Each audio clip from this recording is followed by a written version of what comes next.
She thought I was just the boring, predictable husband. She thought no one would ever find out about her little secret getaway with him, but what she never expected was that I'd walk into his office one day, not as a stranger, but as his new boss. And that's when the real game began. If you love stories where karma hits harder than betrayal, hit like, share this with someone who loves revenge twists. And subscribe for more. I used to think love was something you could build. With time, like a house, brick by brick, with trust as the foundation. Celine and I had been together for almost a decade, and for most of those years, I believed we were solid. I wasn't naive. I just trusted her with the kind of quiet certainty that only comes when you've built a life with someone.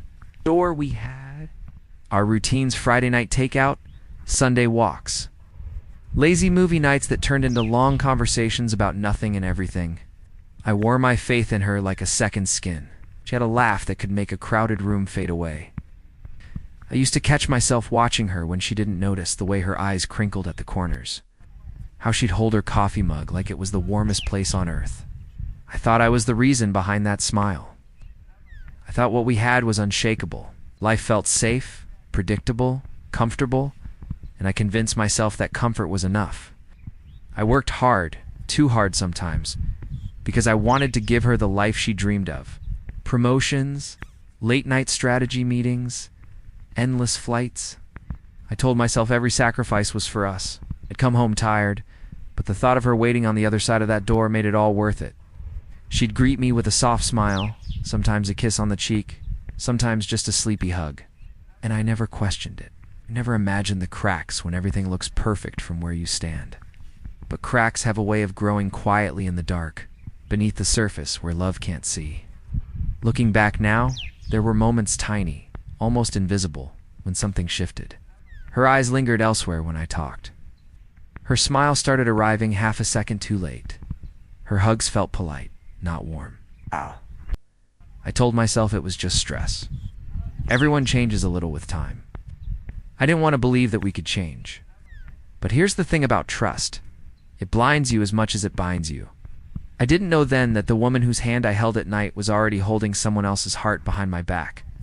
I thought I was living a love story. I was standing in the calm, before my storm. And when it came, it didn't whisper.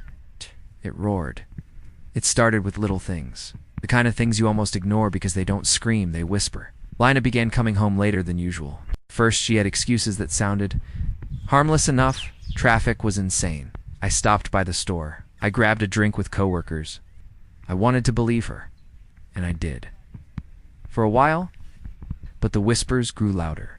Her phone, which used to live on the kitchen counter, suddenly became a permanent extension of her hand. Late at night, when I'd roll over in bed, I'd see the faint glow of the screen lighting up her face, her thumb flying across the glass. When I'd ask who she was texting, she'd smile too quickly. Just work. That was her favorite answer. Work. I used to be part of that word. Now, it felt like a locked door. I noticed the way she started dressing differently, too. More effort. More perfume. Hair done in ways she never bothered with before a casual day at the office. I told myself she was just taking care of herself, and I should be proud of that. But there's a kind of polish that isn't for the mirror, it's for someone else's eyes. One night she said she had a late meeting. I offered to pick her up. She declined too fast. That was the first real crack in my denial. I lay in bed that night, staring at the ceiling, playing every rushed explanation, every flicker of unease I'd swallowed. My chest felt heavy, like something inside me already knew the truth, but wasn't ready to speak it out loud. A few days later, she left her purse on the kitchen island. That wasn't like her. Celine was careful, meticulous. I don't know what made me do it. My hands moved before my mind caught up. Inside, tucked between her wallet and lipstick, was a hotel key card, white and gold, embossed with a name I didn't recognize. A receipt folded neatly beneath it. It was like my heart paused mid-beat. Not shattered yet, but cracked just enough for the cold to seep in. That night, I didn't confront her. I lay beside her as she slept peacefully, as if nothing in the world had shifted. But I couldn't close my eyes. My trust. Once you start doubting, silence becomes unbearable. Every moment she wasn't in front of me felt like a question I couldn't answer. Her words stopped sounding like truth and started sounding like rehearsed lines. My instincts, the ones I had silenced for too long, finally refused to sit still. One Saturday, she said she was meeting a friend for brunch. That was my breaking point. Something in me snapped into focus. I waited until she left, then I followed slowly, carefully. Like a man who didn't want proof but couldn't live without it anymore. My hands gripped the steering wheel too tightly, palms slick with sweat. The world outside felt dim, as if the sun itself didn't want to witness what was coming. She drove across town, to a place I'd never been with her. A luxury hotel, one of those places people go when they want to disappear into someone else's arms. I parked a block away and walked the rest, every step heavier than the last. Through the lobby window, I saw her, Celine, my wife. Her hair was loose, the way she wore it when she wanted to feel beautiful. She wasn't alone. He was there, the man behind the name on that receipt. Eric's. Tall, neatly dressed, that easy confidence of someone who believes the world will bend for him. She laughed at something he said. Not the polite laugh she gave me after a long day. A laugh that came from somewhere deep, like I hadn't heard in years. When she leaned in and kissed him, everything inside me froze. Not just my heart, my breath, my world. I stood there on the sidewalk, watching the woman I built a life with build a moment with someone else like I didn't exist. I wanted to storm in, shout, break something, break them, but I didn't. I turned away, letting the sting settle under my skin like a slow-burning poison. I realized then, I was no longer part of her story. By the time I got home, my hands had stopped shaking. My anger wasn't loud anymore. It was quiet, sharp, focused that night. As she walked through the door, pretending nothing had happened, I whispered to myself, "This isn't over." The night I saw her with him, something inside me changed forever. It wasn't a loud, messy heartbreak. It was a clean break, the kind that doesn't bleed on the outside, but cuts bone deep on the inside. For the first time in years, I looked at Celine and saw someone I didn't know. And maybe that's what gave me clarity. I didn't confront her. I didn't shout. I didn't demand answers she would twist into lies. No, I let her sit at the kitchen table the next morning, stirring sugar into her coffee like she hadn't kissed another man just hours before. Her voice floated through the room, light and familiar, but it didn't touch me anymore. I watched her and planned. Revenge wasn't a word that crossed my lips. It was more like a temperature drop inside me, a steady, controlled freeze. I went to my study, opened my laptop, and searched for Eric's. His name wasn't hard to find.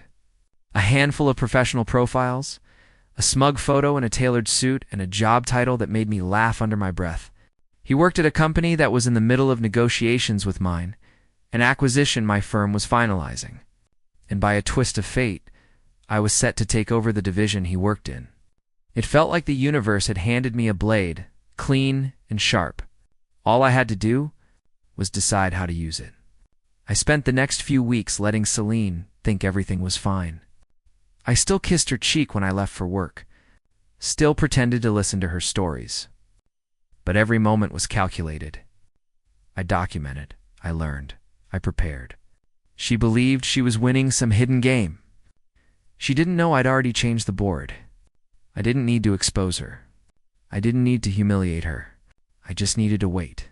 And when the time came, I would let the truth do what it always does, burn everything she thought was safe. For the first time since the betrayal, I didn't feel weak. I felt steady, cold, dangerous. She thought I was blind. She had no idea I was setting the stage. The day of the acquisition felt like any other Monday on the surface. But beneath my calm exterior, I carried the weight of something darker, sharper. I'd spent weeks rehearsing my silence, perfecting my composure. And now, the stage was finally set. The boardroom smelled of polished wood and expensive perfume, a room built for power. I stood at the head of the long table as executives filtered in, their chatter bouncing lightly off the walls. I wasn't nervous, not even a little. I'd already lived this moment 100 times in my head. When the door opened again, I didn't even need to turn. I felt the shift in the air, the slight pause, the tension that slips into a room before a storm hits. Eric's walked in. For a heartbeat, everything stilled. His confident stride faltered the moment his eyes met mine. Recognition hit him like a slap he wasn't prepared for. The same man who'd kissed my wife like she was his was now standing in front of me, blinking like a deer caught in headlights. I smiled, not wide, not kind. Just enough to make it clear he'd stepped into my world now. I extended a hand, deliberate and steady. "Welcome," I said, my voice smooth as glass. "I'm Riven Hale, your new boss." He hesitated, his fingers cold against mine, and in that single handshake the balance shifted. I didn't need to say a word about Celine. His eyes told me everything: fear, panic, the weight of every bad decision pressing against his spine. He knew, as the meeting went on, I never once acknowledged the storm sitting between us. I spoke of targets, transitions, expectations. Eric sat rigid, nodding too quickly, sweating through his crisp shirt. It was poetic. He had stolen my trust in the shadows, and now I owned his daylight. When the meeting ended, he lingered by the door, like a man unsure whether to fight or flee. I passed him without slowing down, my voice low, almost gentle. "See you tomorrow, Erics?" It wasn't a threat. It was a promise wrapped in ice. He thought he'd broken me. He had no idea he'd just walked into a cage and I held the key. It was a quiet Friday night when everything finally cracked open. Celine had been unusually sweet all week making dinner, texting me little heart emojis, even asking about my day like she used to. Maybe she sensed something had shifted. Maybe she was just trying to keep me under the spell she thought I was still trapped in. She lit candles that night, like she was setting the stage for a perfect dinner between husband and wife.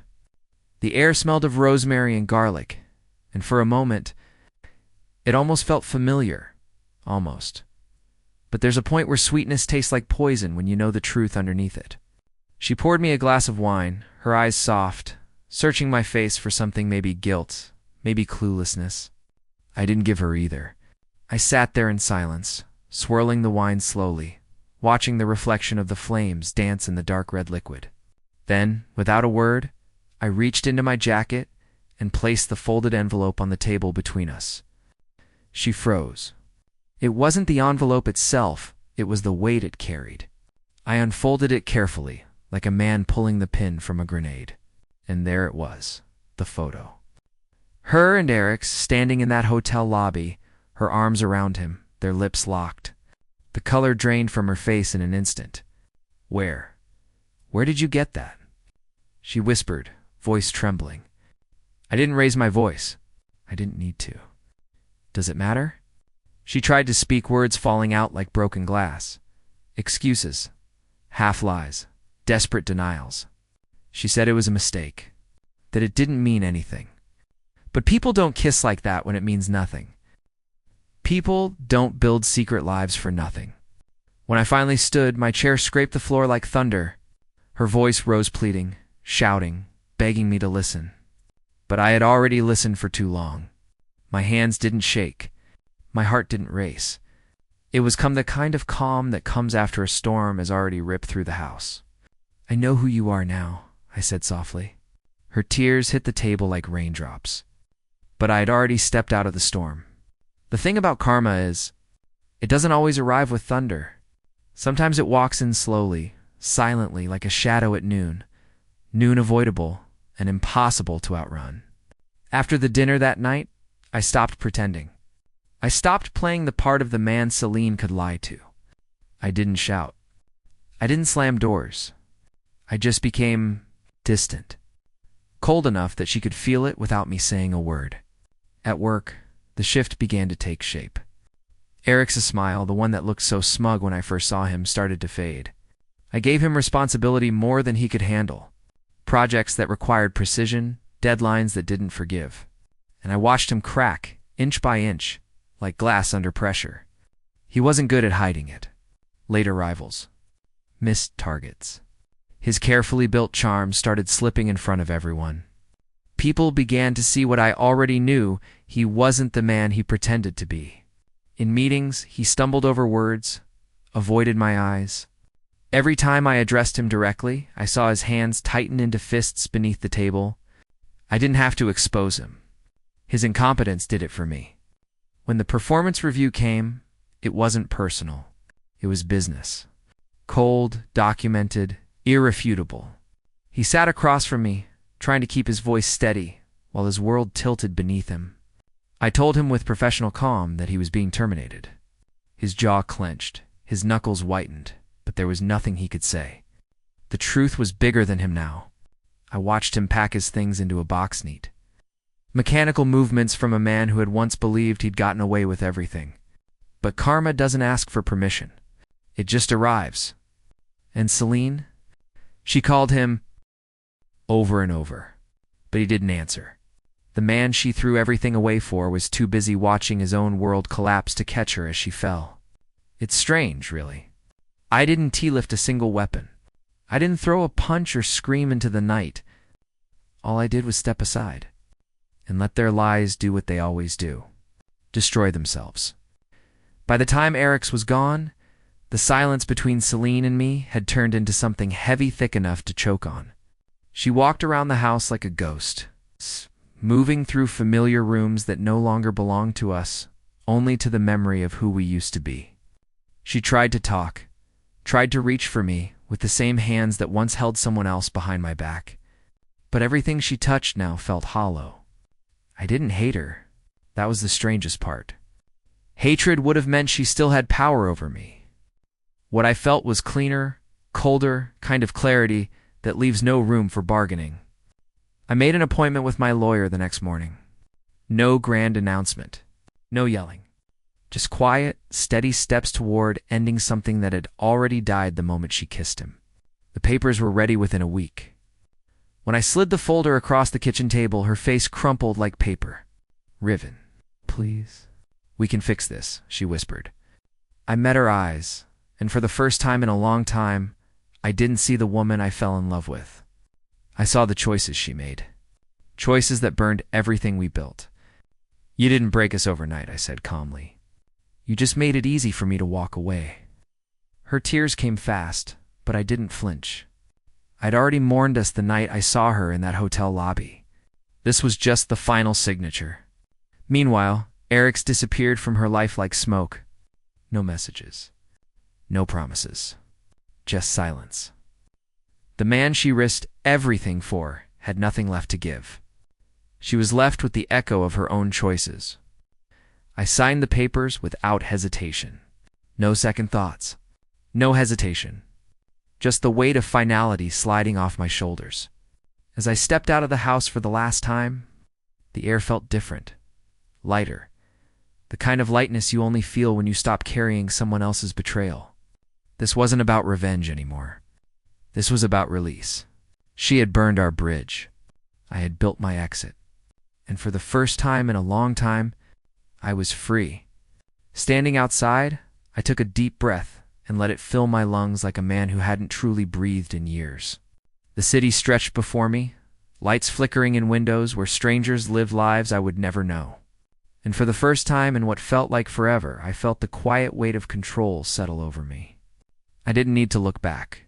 The chaos of Selena's choices, the ruin of Eric's arrogance, it was all behind me now. I thought about the night I discovered them, the hotel lobby, her laughter bouncing off the marble walls, the cold clarity that had followed. I realized something then: revenge isn't always about action.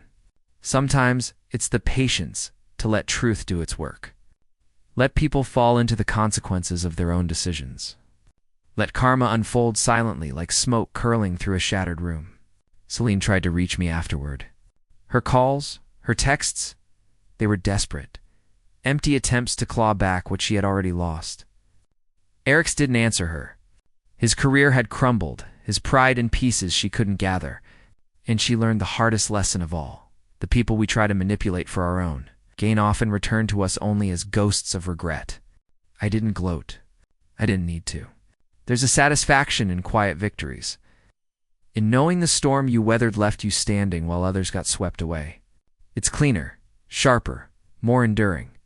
I felt no hatred, just the cool, steady relief of freedom and the thrill of justice served without ever raising a hand. I walked down the street as the sun began to dip, painting the buildings gold and orange. My thoughts drifted to the life ahead, untethered by lies or betrayals. I knew that the memory of her choices would fade, but the lesson would stay. Trust cautiously, observe closely, and never forget that actions, even the smallest ones, echo far longer than we think. She thought she could play with hearts. She thought she could outrun the consequences. She didn't know some hearts don't break, they burn quietly, learn, and rebuild stronger than before. I smiled faintly. Not because I had one in the traditional sense, but because I had reclaimed something far more important, myself. And in that calm, golden moment, I finally understood the truth about karma. It doesn't always roar. Sometimes it just waits, patient, unyielding, and devastatingly precise. She learned the hard way that the choices we make in the shadows rarely stay there. Karma doesn't need an invitation, it always arrives.